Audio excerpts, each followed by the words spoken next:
JIT report के बाद सियासी मैदान में हलचल जारी। सिर्फ नवाज शरीफ का इस्तीफा नहीं हम अब मानते, अपने मनसब से इस्तीफा दे, मुस्तफी हो जाना चाहिए।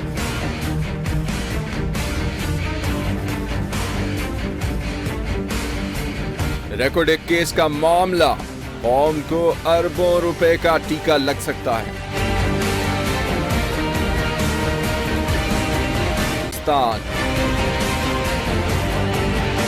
सवात की गुल मकई का जन्मदिन दुनिया भर में मनाया गया।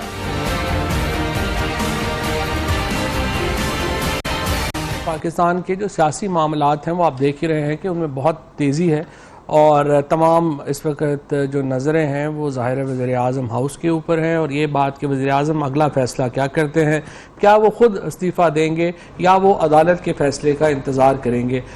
ये एक अहम बहस है जिसके ऊपर पाकिस्तान की सियासत इस वक्त खड़ी है।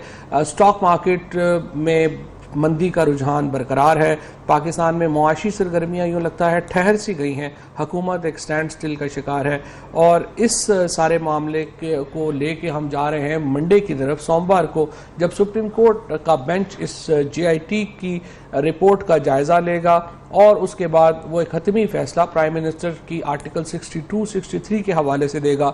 डिस्क्वालिफिकेशन का मामला वज़ीर-ए-आज़म का उस वक्त आएगा। लेकिन देखना यह है कि इस हवाले से पाकिस्तान की सियासत किधर जा रही है और हम जो तीनों पार्टियां हैं यहाँ पर जाहिर है कि हम एक कलीदी किरदार है इस सारी सियासी सूरत हाल का।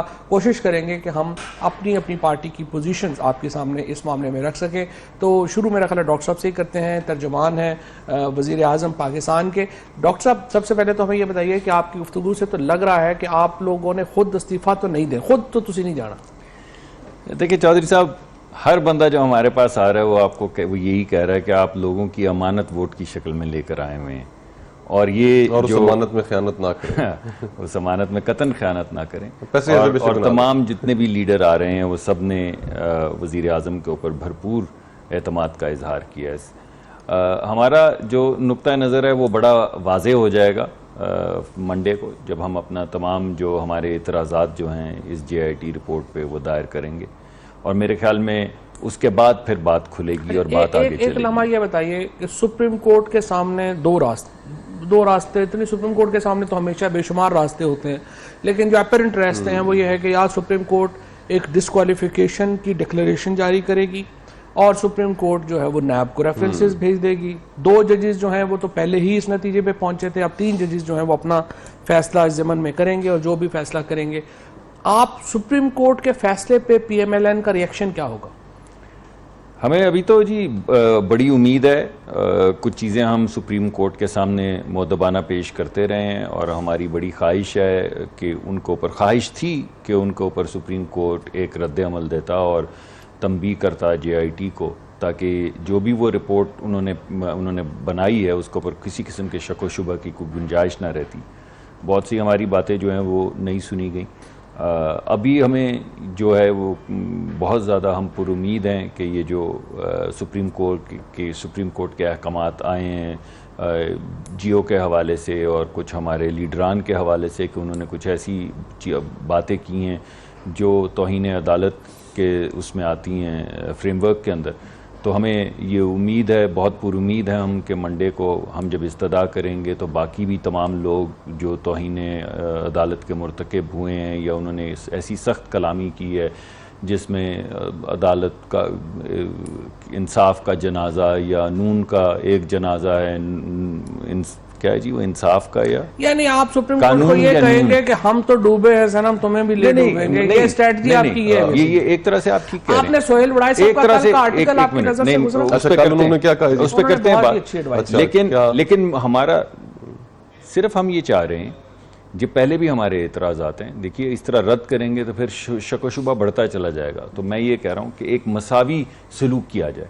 जब आप कह रहे हैं कि इस तरह का रवैया या इस तरह की गुफ्तगू नहीं कर सकते, तो फिर जिसने वो गुफ्तगू की है, जिसने वो रवैया दिखाया है, जिसने सेकंड गेस किया है अदालत के सुप्रीम कोर्ट को भी यही महसूस होता है जो आपको महसूस होता है, तो सुप्रीम कोर्ट उनको भी नोटिस इशू करती। सुप्रीम कोर्ट ने नहीं किया, लिहाजा इसका मतलब यह है कि ये तो this is between the supreme court and the party. ये बताएं सोहेल वड़ाई साहब ने क्या कहा? सोहेल वड़ाई साहब ने कल अपने आर्टिकल में ये लिखा है, और उन्होंने वो अभी ताजिकिस्तान गए थे जनाब नवाज शरीफ साहब के साथ, तो उन्होंने कहा कि वहाँ पे एक तो नवाज शरीफ साहब ने उन्हें कहा कि बदले बदले मेरी सरकार नजर आते हैं। उन्होंने कहा आप तो हमारी हुकूमत भेज चुके हैं, पार्टी इज ओवर, आपने लिखा है। तो कहते हैं कि मैंने कहा नहीं सर, मेरा जो है आपसे दोस्ती है बड़ी पुरानी, लेकिन हालात को भी आप जो है वो इग्नोर नहीं कर सकते।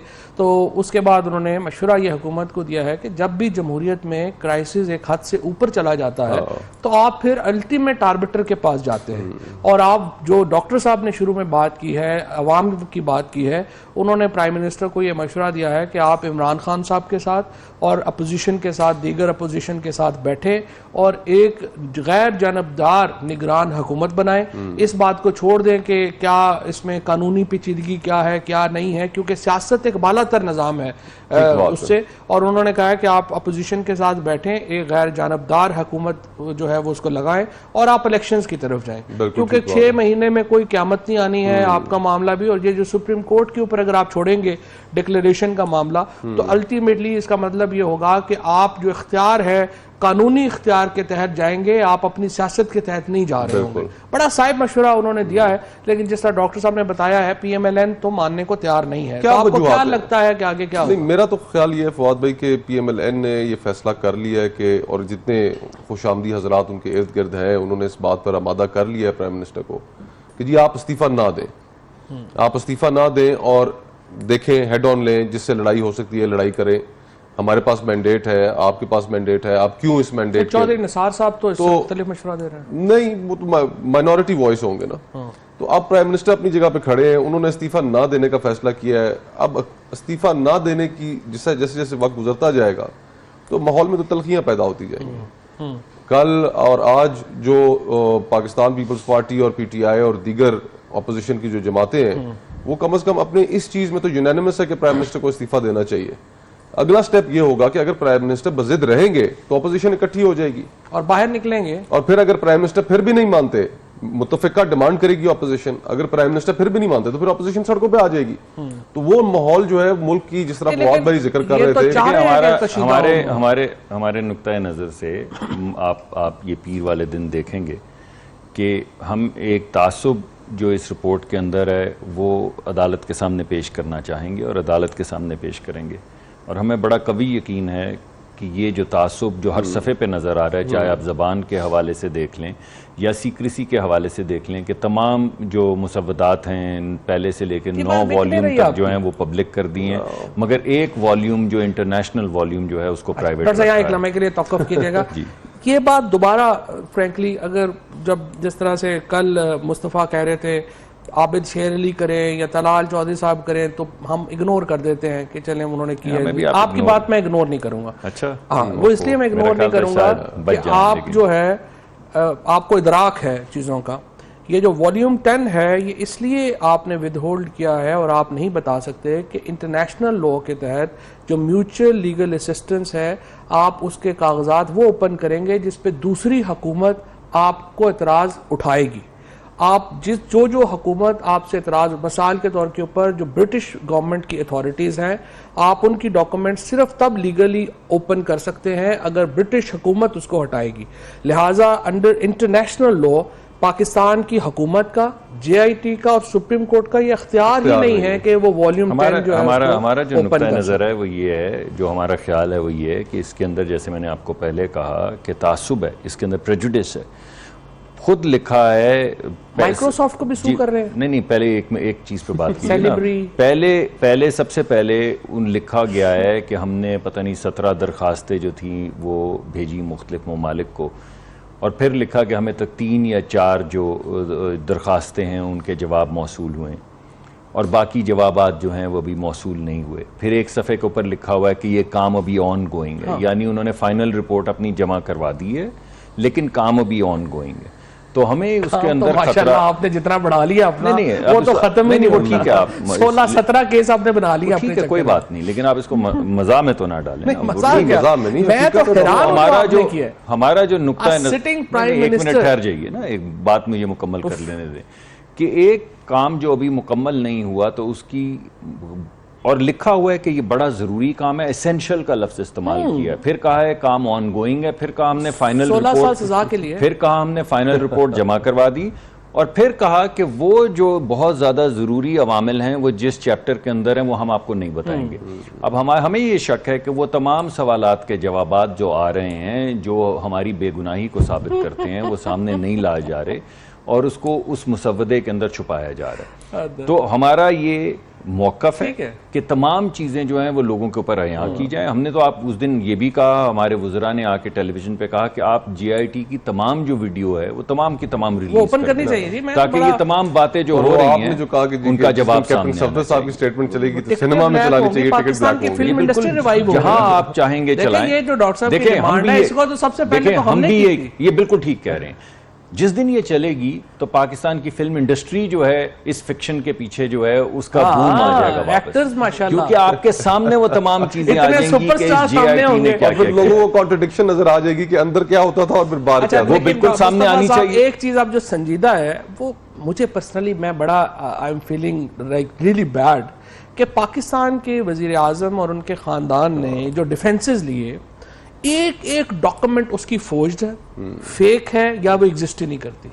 आप अंदाजा लगाएं कि ट्रस्ट डीड जो मरियम नवाज शरीफ साहिबा और हुसैन नवाज के दरमियान हुई, उसको पेश किया गया, वो ऐसी फॉन्ट में दी गई जो एग्जिस्ट ही नहीं करती थी उस That is not वक्त। true. वो That is पकड़ी not गई, true. हैंड राइटिंग आपकी कल वाली बात के बाद मैंने नहीं, that is दूसरी not true. बात, कल वाली बात के बाद मैंने दोबारा जाके उस तहकीक पे आप की, ना बात आज करें। डॉन में नहीं, ना आप करें। नहीं, ये नहीं कर डॉन सकते। वालों ने उसको उड़ा के रख सुनिए, दिया। मैंने पढ़ी है वो 2004 के अंदर, 2002 में वो फॉन्ट बनना शुरू हुआ था, 2004 में उसकी तकमील हो चुकी थी, 2004 और 2006 के दरमियान में वो अवेलेबल कर दिया गया था बेटा टेस्टिंग के लिए। अब आप ये कह रहे हैं कि यानी कोई टेस्टिंग भी के शख्स- दौरान आपको आपने उसके मिल लिया। नहीं, रसाई बेटा हासिल टेस्टिंग हो ऐसे गई। नहीं होती। बेटा टेस्टिंग होती है कि वो अवेलेबल कर दिया जाता है, कोई भी शख्स जो है उसको नहीं, डाउनलोड नहीं, करके डॉक्टर साहब, इस्तेमाल वो कर कुछ नहीं सकता है। है। ऐसा डॉक्टर अब कुछ आपको नहीं है। नहीं, नॉट इट वो handwriting experts आपने ने कल कह दिया। आपने हैंड राइटिंग का इससे कोई ताल्लुक नहीं है, Forensic इसका कोई ताल्लुक नहीं है।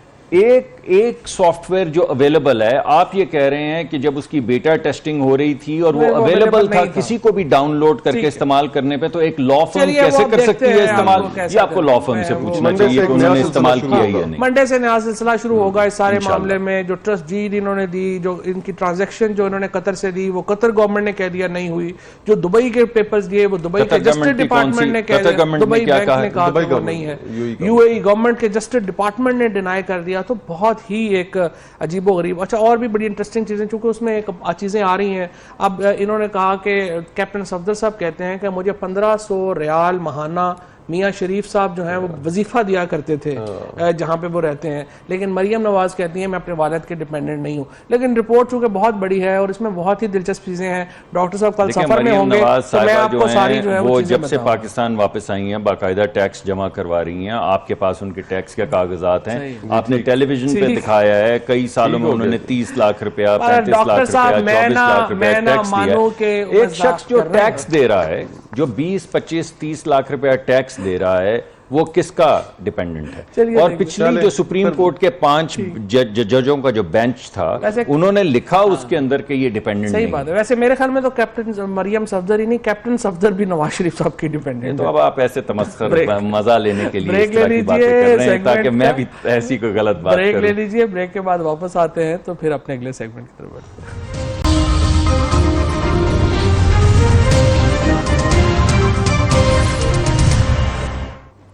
नाजरीन, वापस आने का बहुत बहुत शुक्रिया। हमारा जो दूसरी कहानी आज की है उसका ताल्लुक रिकुडिक से है।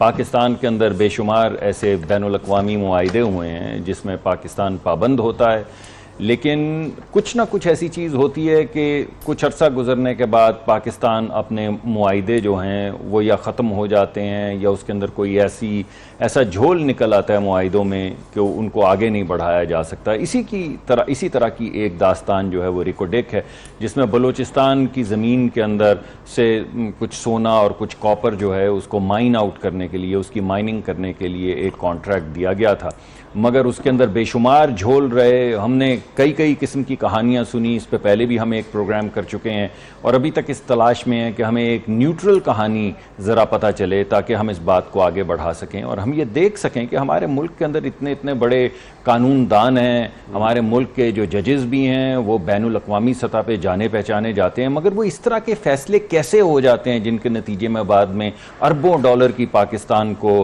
पोटेंशियली पेनल्टीज लग सकती हैं। $2.3 बिलियन की पेनल्टी। और ये तो गालिबन चीफ जस्टिस साहब इफ्तिखार चौधरी साहब ने ये फैसला किया था। तो अब अगर 8-10 बिलियन या 2-3 बिलियन या 1-2 बिलियन की डैमेजेस अगर पाकिस्तान को आते हैं तो हम ये $1,000 मिलियन या $2,000 मिलियन, अल्लाह करे इससे कम हो जो हमें डैमेजेस आते हैं, तो इसका कौन जिम्मेदार होगा? ये कैसे हो सकता है कि हमारे भी इनको दें जो कॉस्ट ये ऑलरेडी इनकर कर चुके हैं अपने एक्सपेंडिचर्स की, तो that is also close to $500 million और वो देने के लिए भी पाकिस्तान गवर्नमेंट के पास पैसे लेकिन नहीं है। लेकिन देखें ना, बड़ा नुक्ता क्या है? बड़ा नुक्ता ये है कि हमारा जो कानून का जो तरीकाकार है ये कैसे हमारे फैसले होते हैं। आखिर को हमारे कानूदान भी, माहिरीन भी और जजेस इंटरनेशनल कानून को जानते हैं। नैब इन्वेस्टिगेशन कर रही है, एक कानूनदान जो इसमें हमें पाकिस्तान को रिप्रेजेंट कर रहे थे, जो पाकिस्तान के बाद में लॉ मिनिस्टर भी बने, उनकी लॉ फर्म को 56 करोड़ रुपया पाकिस्तान की हुकूमत ने अदा किया। उन्होंने आगे हायर की फर्म और फिर उनको पैसे दिए। लेकिन आपने जो बात की, लिटिगेशन कॉस्ट इतनी बड़ी हुई है और उसके बाद हम केस भी हार गए। और ये वाहिद केस नहीं है जो हम हारे हैं, हम रेकोडेक का केस हारे हैं, हम कारके का केस हारे हैं, और उससे पहले जो हमने उस दिन डिस्कस किया था जिसमें हमारे वो साइंटिस्ट जो हैं वो कह रहे हैं कि हमको गैसिफिकेशन वाला मामला, वो भी हम केस जो हार गए। हमारा डॉक्टर फरीद साहब हमारे साथ जी हाँ, मैं भी यही कहने लगा था कि हमारे पास बहुत महारत रखते हैं इस मामले के ऊपर, इनको बहुत ज्यादा इंफॉर्मेशन है। तो डॉक्टर साहब जरा हमें एक बड़ा खाका पहले जरा अवाम, हमें भी और अवाम को भी बताइए और फिर हमारे नाजरीन को, और उसके बाद फिर आपसे कुछ सवालात लेकर आगे चलते हैं। बार बार जजेस का और वकला का जिक्र किया।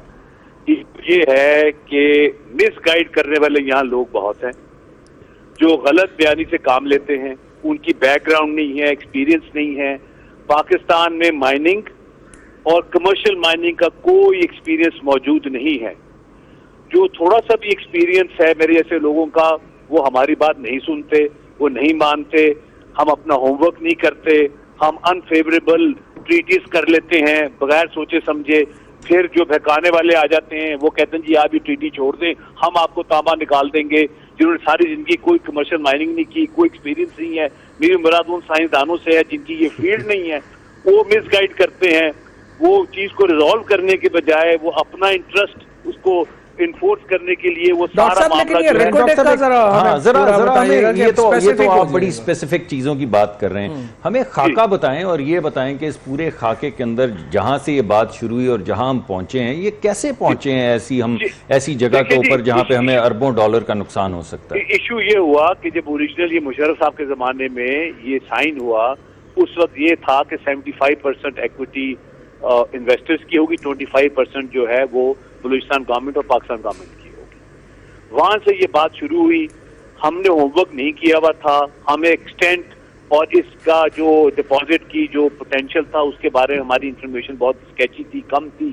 जब उन्होंने एक्सप्लोरेशन कर ली और वो इस पॉइंट पे पहुंच गए, जब उन्होंने लाइसेंस मांगा एक्सट्रैक्ट करने का, तो गवर्नमेंट ने ये कहा कि जी हमने तो बड़ा अनफेवरेबल टर्म्स पे एग्रीमेंट किया है, इसको हम निगोशिएट करना चाहते हैं, हम आपको लीज नहीं देंगे। डॉक्टर साहब एक लम्हा जरा तवक्कुफ कीजिएगा। आसानी के तौर पे मैं यही बात करने लगा था कि पहले हमें नहीं पता था कि उसका पोटेंशियल क्या है। उन्होंने रिसर्च की एक्सट्रैक्शन पे, जब उनको लगा कि बहुत बड़ा है तो हम बदल गए, हमने कहा नहीं। लेकिन उसके अलावा ये ना कि जब हम ओरिजिनली जब ये ओरिजिनली काम कर रहे थे तो ऑब्वियसली आपके सामने तो एक जोग्राफिया सिर्फ होता है, तो उस तहकीक का पहला जो मकसद ही है वो ये होता है कि पता किया जाए कि जमीन के नीचे क्या है, कितना बड़े वसाइल हैं।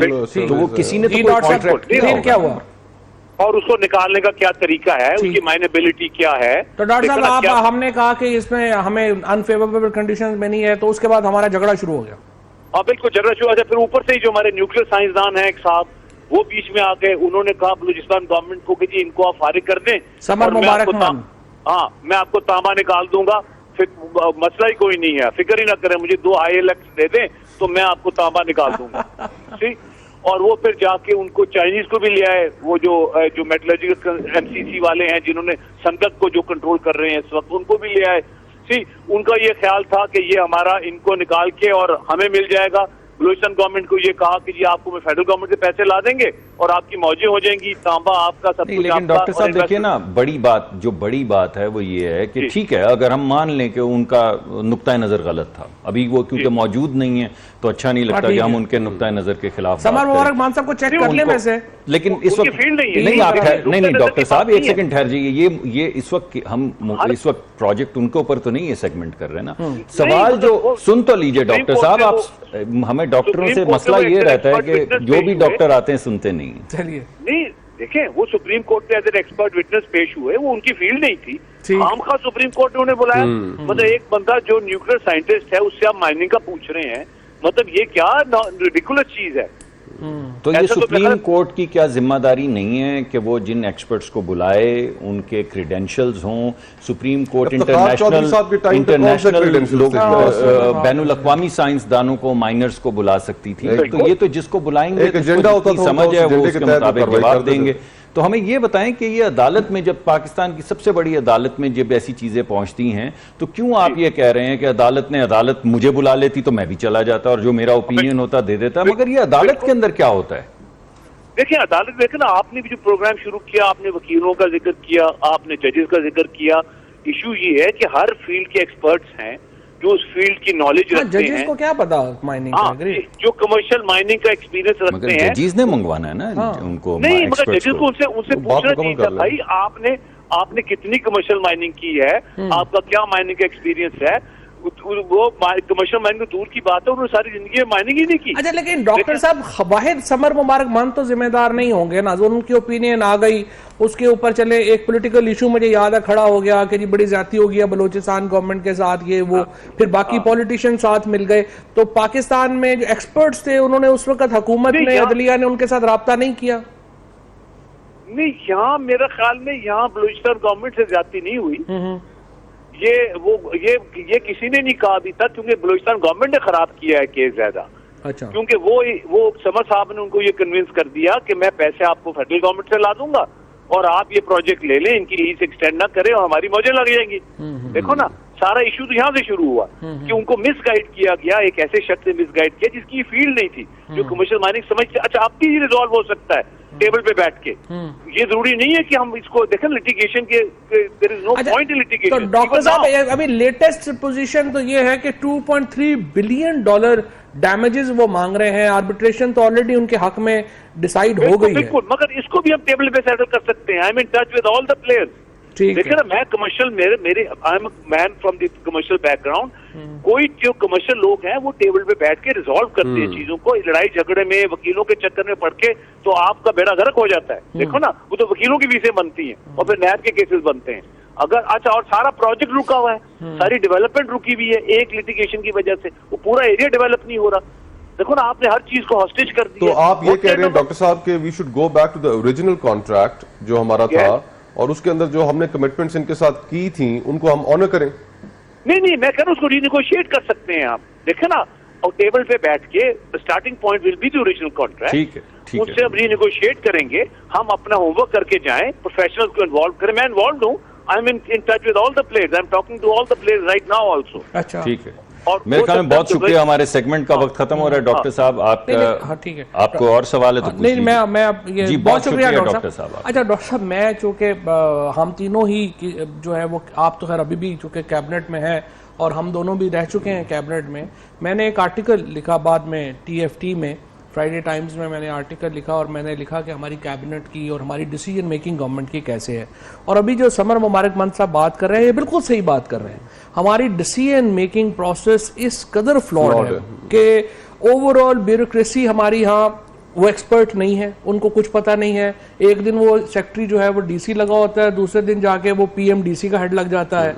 अभी भी यहाँ पे एक दिन आईटी का होता है, एक दिन साइंस एंड टेक्नोलॉजी का हो जाता है। अभी भी जो पीएमडीसी का हाल है, मैं चूंकि ख्योड़ा जो है वो मेरे हलके में बनता है और ख्योड़ा एक बहुत बड़ा प्रोजेक्ट है इसका, मिनरल डेवलपमेंट कॉर्पोरेशन का, जो वहां पे मजदूरों का हाल है, जो वहां पे इस वक्त माइनिंग का हाल है। और ये जैसे डॉक्टर साहब ने भी बात की कि समर मुबारक मान का कोई ताल्लुक नहीं था माइनिंग से, सुप्रीम कोर्ट ने इसको कंफर्म नहीं किया। देखें बात ये नहीं है, बात ये है कि मेरे ख्याल में जो आपने पहले नुक्ता उठाया, क्योंकि ये तो प्रोग्राम रिको डिक के बजाय समर मुबारक मान साहब का ऊपर हो गया, लेकिन वो इशू हो जिस गया तरह ना, उन्होंने, one of the main- ठीक है, main यानी character। एक इनपुट जो है वो ठीक है फरीद मलिक साहब की, वो जरूर अपनी इनपुट दें, लेकिन बड़ी बात जो है वो है जो आपने की है कि कैबिनेट में से कैसे ये निकलती हैं चीजें। बलूचिस्तान की हुकूमत के फैसला करने का क्या तरीका कार है? अगर ये सुप्रीम कोर्ट ऑफ पाकिस्तान, जिसके ऊपर सिर्फ खुदा है, अगर वहां पे जाती है और पूरी दुनिया में से किसी भी माहिर को बुलाया जा सकता है, तो माहिर को बुलाना तो काम जज का है ना। अगर माहिर ने आके गलत, या वो माहिर नहीं था, चलें ये तो मुकदमा हम दायर कर सकते हैं, ये तो मुकदमा हम दायर कर सकते हैं। जो माइनिंग लॉज हैं बलूचिस्तान के, अगर वो भी आप देखें वो 1920s के। जी हाँ, मुझे याद है, आप शायद उन्होंने तब्दील कर लिया, लेकिन मुझे यकीन है कि नहीं किया होगा। ह्यूमन राइट्स कमेटी में एक दफा हमने केस का नोटिस लिया कि जिसके अंदर बहुत ज्यादा माइनर्स जो थे वो कानकुनी करते हुए जाँ बहक हो गए, और फिर जब हमने लॉ देखा तो लॉ के अंदर उनके लिए जो रेस्टिट्यूशन थी, जो कॉम्पनसेशन थी, वो 500 रुपए लिखी हुई थी। अब भाई वो ये लंबी बात है, हमारे इस सेगमेंट का वक्त खत्म हो गया, लेकिन बड़ी बात वही है कि हमें अपनी फैसला साजी हर जगह पे, काबीना के अंदर, सूबाई हुकूमतों में और बिलखसूस अदालत के अंदर हमें इसको कोई ऐसा फैसला नहीं करना चाहिए जो बैनुल-अक़वामी, नहीं उसे छोड़ दीजिए, अब इस वक्त तो सियासी बात नहीं कर रहे हम, कि बैनुल-अक़वामी कॉन्ट्रैक्ट जो हैं उनका एहतराम अगर हम नहीं करेंगे तो फिर हमें सजा मिलेगी। तो हमारा सेगमेंट खत्म होता है, चंद लम्हे हमारे साथ रहिएगा, तवक्कुफ कीजिए, हम फिर हाजिर होते हैं।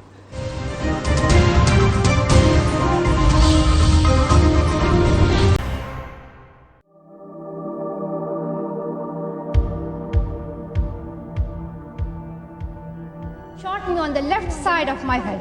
They thought that the bullet would silence us. I am the same Malala.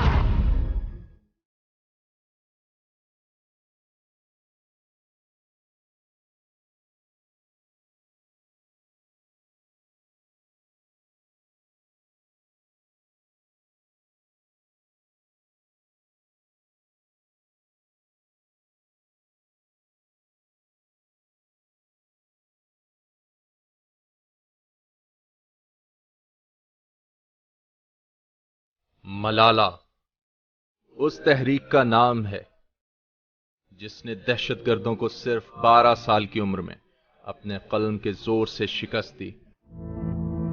This is a story of strength. –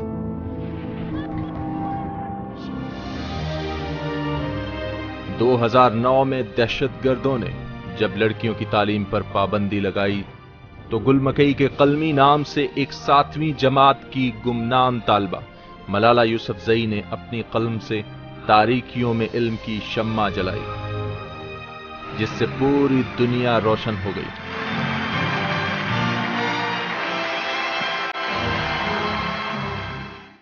नवंबर 2011 में हॉलैंड की एक बैनुल अक़वामी तंजीम किड्स राइट्स की तरफ से उसको बच्चों के एक आलमी अमन अवार्ड के लिए नामजद किया गया।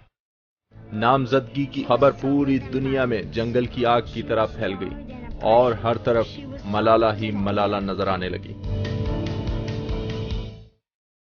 2011 में हुकूमत पाकिस्तान ने अमन अवार्ड से नवाजा। मलाला की बढ़ती हुई शोहरत से खाइफ इंतहा पसंदों ने अक्टूबर 2012 में इस पर जानलेवा हमला किया, लेकिन कौम की इस बेटी का अज़्म व हौसला जीत गया और दहशत हार गई। 2013 में मलाला पाकिस्तान की बाअसर तरीन शख्सियात में शामिल हो चुकी थी। 2014 में मलाला को सिर्फ 17 बरस की उम्र में नोबेल पीस प्राइज से नवाजा गया। मलाला यूसुफजई को अब तक दुनिया भर से 40 आलमी एजाज़ात मिल चुके हैं जो उनकी जुर्रत व बहादुरी का एतराफ है। कौम की बेटी, पाकिस्तान की पहचान और दुनिया की सबसे कम सिन नोबल इनाम याफ्ता शख्सियत मलाला यूसुफजई। Malala Yousafzai!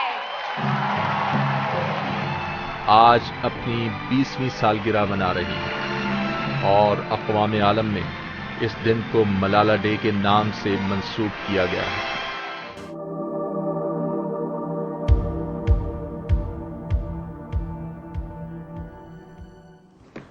अक्टूबर 2012 में पाकिस्तान के इलाके सवात में एक वाक़या पेश आया। एक स्कूल वैन को रोका गया, वहाँ पे पूछा गया कि अंदर मलाला यूसुफजई कौन है, और एक छोटी बच्ची ने अपना हाथ उठाया और उसको गन शॉट्स जो हैं वो मारे गए। बिल्कुल करीब से उसके ऊपर जो है वो फायरिंग की गई। इस फायरिंग में 3 बच्चियां जो हैं वो शदीद ज़ख्मी हुई और मलाला यूसुफजई भी उन ज़ख्मी होने वालों में शामिल थी। लेकिन मलाला यूसुफजई टेररिज्म के उन विक्टिम्स की तरह नहीं थी जो कि डर जाती। वो दोबारा खड़ी हुई और उन्होंने पूरी की पूरी दुनिया को बदल के रख दिया। मलाला यूसुफजई ने पाकिस्तान की नुमाइंदगी की, तालीम के ऊपर, बच्चियों के हकूक़ के ऊपर, बच्चियों की तालीम के लिए मलाला यूसुफजई ने जो मूवमेंट शुरू की, जो वो शुरू तो उससे पहले कर चुकी थी, लेकिन जो शोहरा आफाक वो हुई और जो शोहरत उन्हें इस वाक़े के बाद मिली और उनकी सेहतयाबी के बाद पूरी दुनिया में मलाला यूसुफजई का जो कदर की गई, जो एहतराम किया गया, वो शायद ही किसी और बच्चे को इस असर हाज़िर में नसीब हुई हो। और मलाला यूसुफजई का जो पैदाइश का दिन है वो 12 जुलाई है और 12 जुलाई को अक़वाम मुत्तहिदा ने मलाला डे करार दे दिया है। तो आप अंदाज़ा लगा सकते हैं कि मलाला यूसुफजई की इस वक्त बैनुल अक़वामी हैसियत क्या है। नोबेल प्राइज मत भूलिए। बिल्कुल, और वो नोबेल लॉरिएट हैं, youngest ever Nobel laureate. Pakistan के लिए बहुत बड़े एजाज़ की बात है, मलाला यूसुफजई के लिए बड़ी एजाज़ की बात है, और सवात और केपी के लिए बहुत बड़ी एजाज़ की बात है। और जिस तरह मलाला यूसुफजई तो अब एक आइकॉनिक फिगर है दुनिया में, आइकॉनिक फिगर है। और तारीख में फवाद भाई ऐसी शख्सियात होती हैं कि जो अपने अंदर वो कुछ समोल लेती हैं कि जिनकी वजह से जो एक तारीकी है उसको अपनी शख्सियत से रद्द करते हैं। ये तसादुम है। ये देखिए कि यहाँ पर कितना तालिबान ने और उस फिक्र के लोगों ने किस तरीके से यहाँ पर स्कूलों को बमों से उड़ाया। उन्होंने किस तरीके से मलाला को और दीगर बच्चियों को स्कूलों के अंदर उन्होंने हमले किए, जो APS का वाक़या हुआ। तो वो एक ऐसी फिक्र है कि जो तालीम, तरक्की और हर चीज उसके खिलाफ है।